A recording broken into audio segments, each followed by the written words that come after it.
tot ce este mai bun de mine pentru echipa mea. Zeițele! Nu o subestimez pe Emma, dar intru pe traseu să dau tot, pentru că Caribbean Hair prins în coadă, don't care. Pregătiți-vă! Start! Sebastian și Emma, duel ca în faza individualelor. Adina la începutul acestui joc pentru zeițe l-a învins pe Biță. O să vedem acum unde znodământ similar, Emma și Sebastian. Vom vedea ce câștigi în echilibru. Iată, a căzut acolo Sebastiane de la capăt.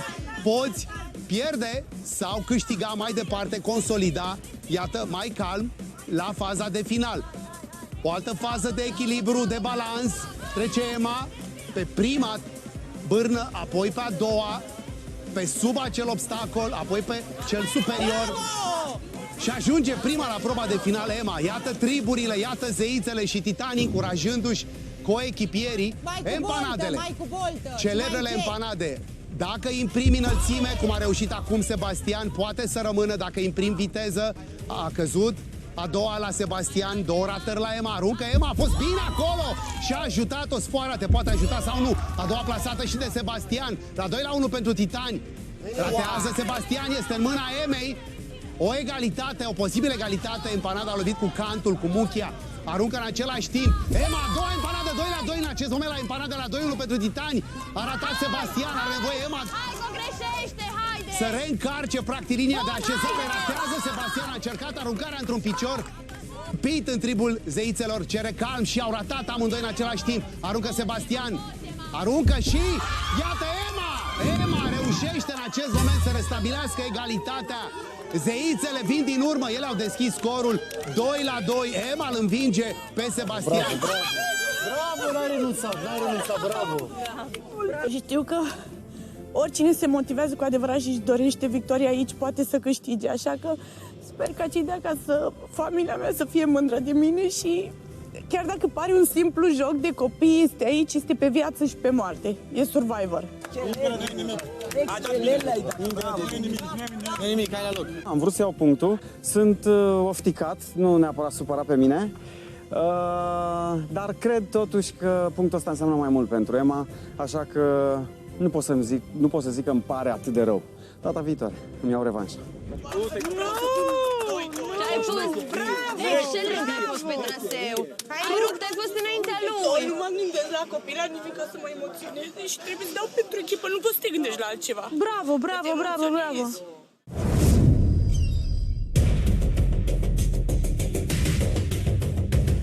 Doi la 2, suntem egalitate, trebuie să iau punctul să duc la mine la echipă. Intru pe traseu cu un adversar foarte bun și sper să aduc punct echipei mele. Pregătiți-vă!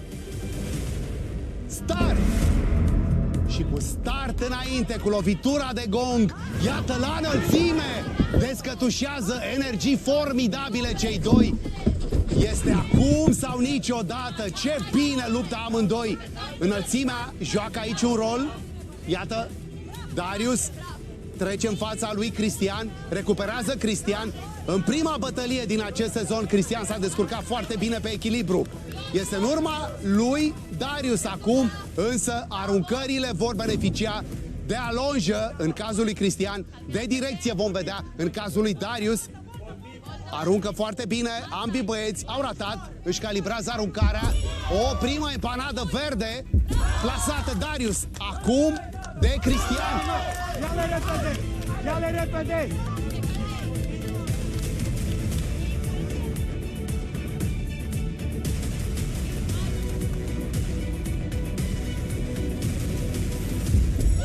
Trei la 2 pentru Titan. Nu n-a mai apucat Cristian să-și facă aruncarea. 3 la 2, titanii sunt duși în avantaj de către Darius. Pe buză, bă, pe buză au rămas, mă.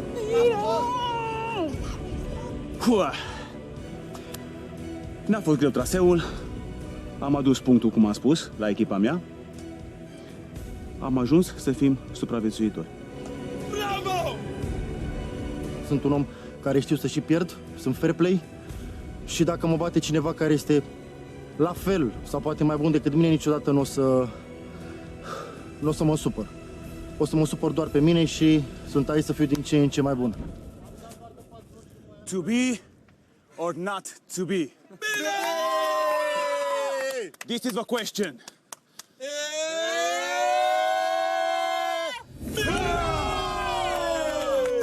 Mamă, mi-a rupt gura acolo, am dat cu tot fuțelul. Unde? Da, se vede. De acolo trebuie să fac așa eu. Și am intrat direct cu capul în el, știi? Dar nu l-am simțit, dar s-a făcut impactul rău, m-a zdruncinat.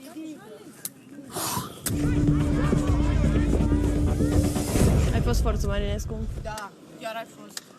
Înălțimea Aoleu!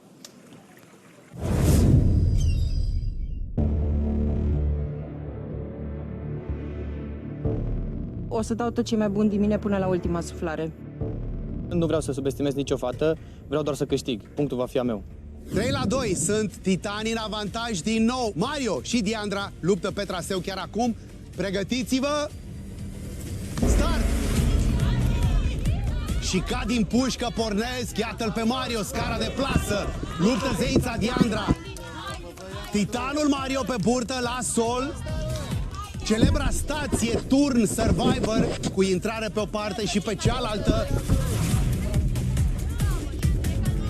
Cu încurajări de pe o margine. Emma a adus punct în fața lui Sebastian. Să vedem acum. A ajuns Mario să-și facă aruncările la proba de final. Diandra, pe a doua trecere deasupra bazinului, o prima aruncare la Mario, nu suficient de puternică, n-a imprimat puterea acolo Mario. Cu a doua însă plasează o empanadă pe acel taler. Ratează Mario, este rândul Diandrei, la fel, aruncare mai slabă. Hai tare puțin, hai, conduo! Al puterii de aruncare, cu a doua s-a apropiat Diandra. O singură empanadă, cea verde, este plasată în acest moment la scorul de 3-2 pentru titani. Își calibrează aruncarea zeița Diandra. E foarte bine, pentru că dacă egalează cu acest punct, Diandra este și un punct de palmares, primul al ei. Mario de asemenea îi poate duce pe titan mai departe. O aruncare pe lung și iată o a doua empanadă plasată de Mario. O a treia închide punctul, 4-2 în favoarea titanilor. Punct adus de Mario în fața Diandrei. Bravo! Așa e cu filmele, vezi? V-am zis de la început, nu subestimez pe nimeni, dar am luat punctul, ăsta sunt, vă pup. Corpul meu nu funcționează la capacitate maximă, dar am încercat. O să dau în continuare tot ce e mai bun și targa o să mă ia doar de pe aici. Deci nu îmi simt corpul la capacitate maximă. Dar nici eu, n-am energie. Îmi tremură tot corpul, eu nu am corpul meu la capacitate maximă, înțelegi?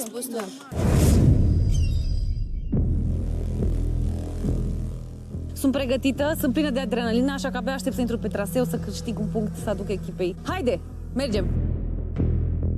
Chiar vreau să iau acest punct, este foarte important pentru mine și pentru echipa mea. Deci îmi adun toate forțele. Atenție! Pregătiți-vă! Start! Hai, frate! Terminologia este mai puțin importantă atunci când energia luptei este în plină desfășurare. Vom vedea. Un punct al linei, primul ei punct în competiție, poate să reducă din această diferență Francesca. Ce trecere la sol! A făcut acolo o tumbă într-o postură și într-un loc foarte strâns. A ajuns-o pe Ina, așa cum, atente, pe această trecere, pe această bârnă îngustă. A întrecut-o pe trasa proprie Francesca pe Ina, și acum la proba de final. Francesca răpită de băieții de la Titani, acum luptă pentru ei, culoarea verde, o prima aruncare a empanadei verzi și iată, din a doua plasează deja o empanadă, aruncare lungă pe lung și bine cumpărită. Ina pune și ea o empanadă. A fost foarte aproape, aruncă foarte bine Ina, a prins mișcarea, aruncă către în față. Are nevoie să reîncarce acolo, să recupereze empanade Ina, în timp ce pe linia de tragere o vedem pe Francesca. Și zeițele și titanii sunt acolo la încurajare. E 4-2 în favoarea titanilor după ce zeițele au deschis scorul prin Adina. O nouă ratare, alunecă acolo empanada la Ina, dar empanada Francesca e a doua din cele trei necesare, se așează acolo. Să vedem dacă poate recupera Ina, aruncă pe înalt, ratează Francesca, a prins talerul, o a doua empanadă la Ina. Auziți uralele zeițelor și a treia empanadă la Ina.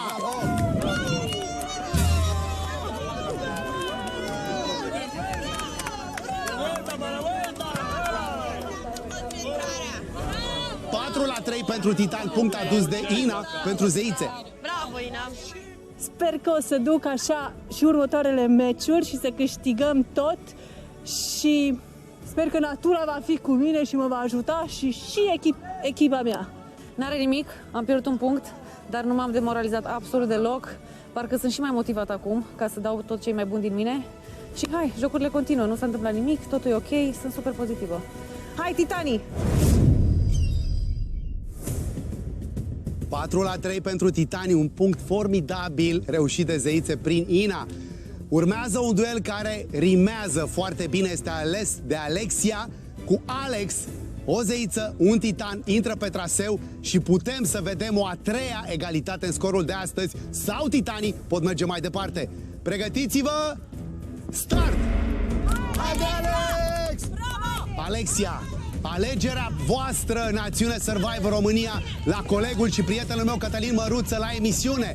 Alex Furman, pasionat de tatuaje și, Doamne, cum se vede asta pe corpul lui, nu lasă nicio secundă de traseu să se scurgă fără să facă, iată, un salt formidabil, Alex, la fel și Alexia. Alexia a pierdut aici un tempo, însă nu este timpul pierdut. Ați văzut proba de final, care de fiecare dată este revelatoare. O primă empanadă aruncată de Alex cu mâna dreaptă, dreptaci.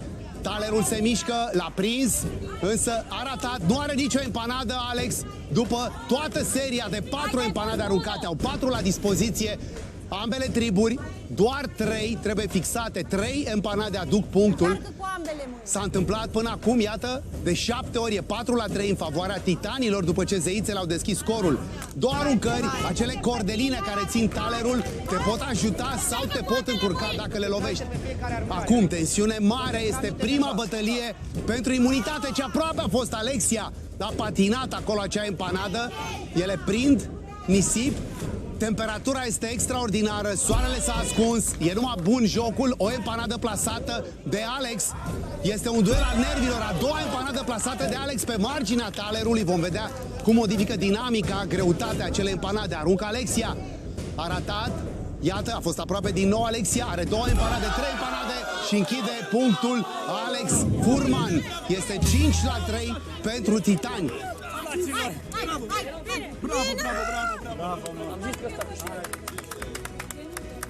Doamne ajută că am scăpat, aveam foarte mari emoții, mă bucur că s-a terminat. Nu știu ce s-a întâmplat, eu m-am străduit foarte tare, dar acolo în cușcă mi-am dat vreo 4 genunchi în lemnul acela. Asta e, n-a fost să fie, la următorul meci, sigur o să fie mult mai bine. Putea să-l ia. Ideea este că a dat-o cu nervi. Poți să mă bag aici? Da, chiar deloc cu nervi. Nu cu Dar se nervi, grăbea, nu cu da. nervi. Gen, să dai, să le prinzi.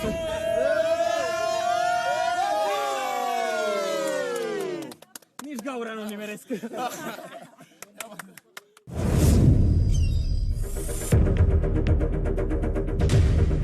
Da, este presiune, dar vreau să fiu un erou pentru fiul meu, un adevărat greuceanu. Sunt pregătită, puține emoții, dar o să dau tot ce o să pot. Pregătiți-vă!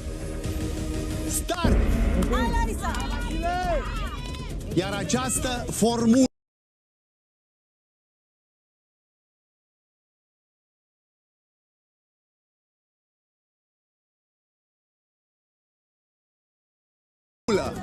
Start! Ea declanșează, are duel. Calm acum, îi se spune Larisa.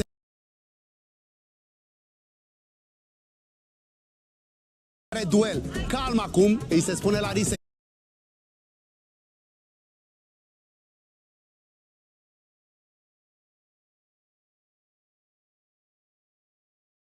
De final.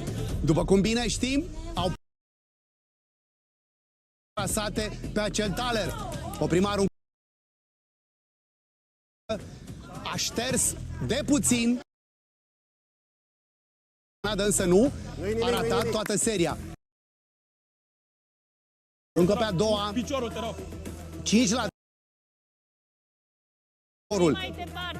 Vom vedea acum evoluția. Iată, Larisa plasează empanada, am văzut. 2 rezultate formidabile. Ți l-a plasat și el o empanadă acum. Este la Vasile. Vom vedea. A ratat, lansează și... două empanade de la Vasile și are timp la Risa să reducă din acest... Pentru că Greuceanu al Titani 6-3 pentru Titani. A bătut Leoaica de data aceasta, am învins. Mă oftic, nu-mi place să pierd. M-am accidentat puțin, dar sunt ok.